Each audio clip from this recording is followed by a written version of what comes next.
बच्चों मैंने ये जब आपको एसिड बेस चैप्टर कराया था तो उसमें एसिड के बारे में पूरा बताया और प्रॉपर्टीज़ आपको बताई थी। कुछ प्रॉपर्टीज़ और होती हैं इसकी, मैंने पहले इससे वाले जब केमिकल प्रॉपर्टीज आई थी बताया था। तो इसमें जब एसिड मेटल के साथ रिएक्ट करते हैं तो हाइड्रोजन गैस इवॉल्व होती है। अब जब एसिड मेटल कार्बोनेट के साथ रिएक्ट करते हैं, क्या करते हैं? When acids react with metal carbonate then carbon dioxide gas is formed। अगली प्रॉपर्टी है ये कि जब भी एसिड मेटल कार्बोनेट के साथ रिएक्ट करते हैं, अब मेटल कार्बोनेट हो सकते हैं, हाइड्रोजन कार्बोनेट हो सकते हैं, लेकिन कार्बोनेट के साथ जब रिएक्ट करते हैं तो वो कार्बन डाइऑक्साइड बनाते हैं। कोई भी आप मेटल ले लीजिए, मेटल कार्बोनेट और एसिड का रिएक्ट करा देंगे। जैसे कोई भी देखिए, जैसे मैंने आपको जैसे Na2CO3 लिया, मेटल कार्बोनेट है जी, क्योंकि सोडियम कार्बोनेट हो तो मेटल कार्बोनेट हो गया, प्लस 2HCl। ये एग्जाम बहुत इंपॉर्टेंट है। तो 2NaCl plus CO2 plus H2 metal carbonate के साथ क्या किया? एसिड के साथ, तो क्या बना? 2NaCl plus CO2 plus H2। बताया था आपको क्या कार्बन डाइऑक्साइड बनती है, तो ये बन गई। कई पूछते हैं एग्जाम में कि what happens when acid react with metal carbonate, तो आप बताएंगे कार्बन डाइऑक्साइड गैस फॉर्म, और कोई भी एग्जाम्पल इसका ले लेंगे। अब जैसे मैंने NaHCO3 का कराया, NaHCO3 ये क्या है? Metal hydrogen carbonate, sodium hydrogen carbonate, तो HCl के साथ कराया, तो क्या बनेगा? NaCl बनेगा प्लस CO2 प्लस H2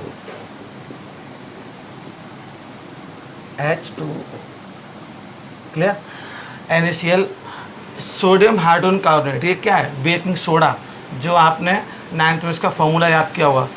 तो ये सोडियम हाइड्रोजन कार्बोनेट यानी बेकिंग सोडा, ये सोडियम कार्बोनेट, ये सोडियम हाइड्रोजन कार्बोनेट। तो मैंने कहा था मेटल कार्बोनेट, तो मेटल कार्बोनेट है और ये मेटल हाइड्रोजन कार्बोनेट है।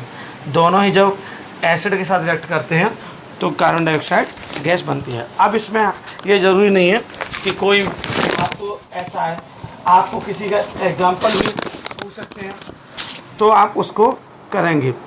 अब जो इम्पोर्टेंट रिएक्शन है वो है अगर एसिड बेस के साथ रिएक्ट करते हैं तो क्या होता है। बहुत इम्पोर्टेंट रिएक्शन है और कई बार आएगी।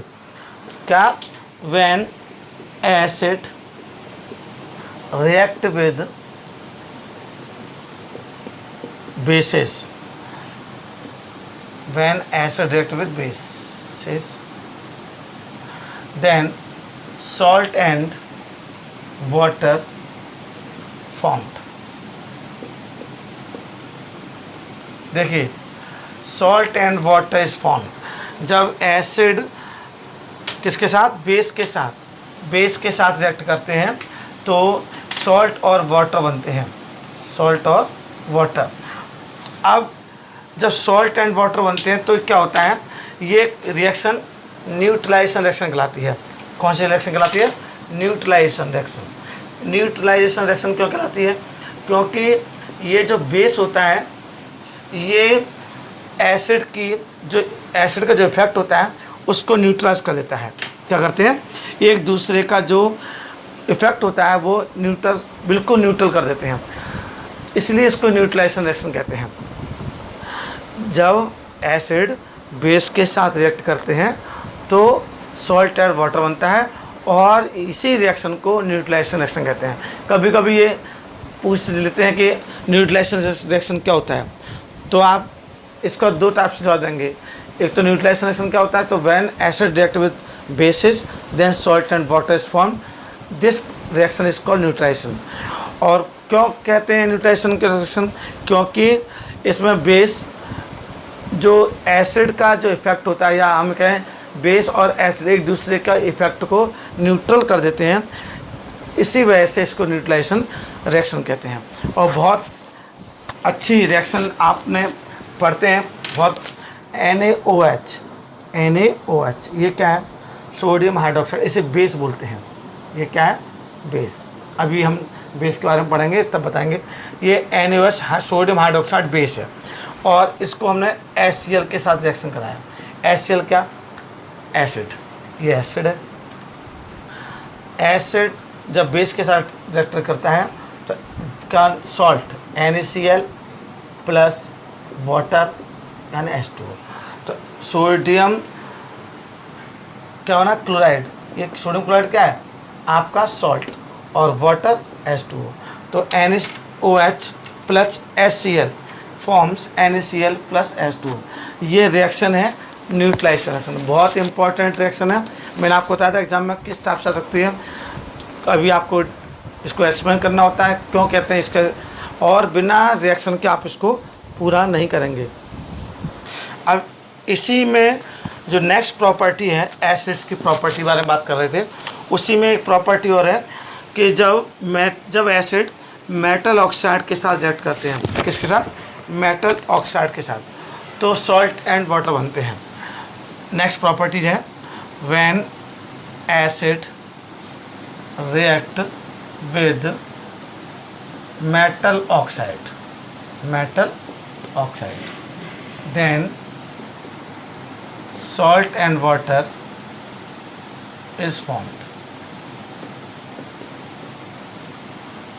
Salt and water is formed मतलब जब कभी कोई भी एसिड किसी मेटल ऑक्साइड के साथ रिएक्ट करते हैं तो वो क्या बनाते हैं? सॉल्ट और वाटर बनाते हैं।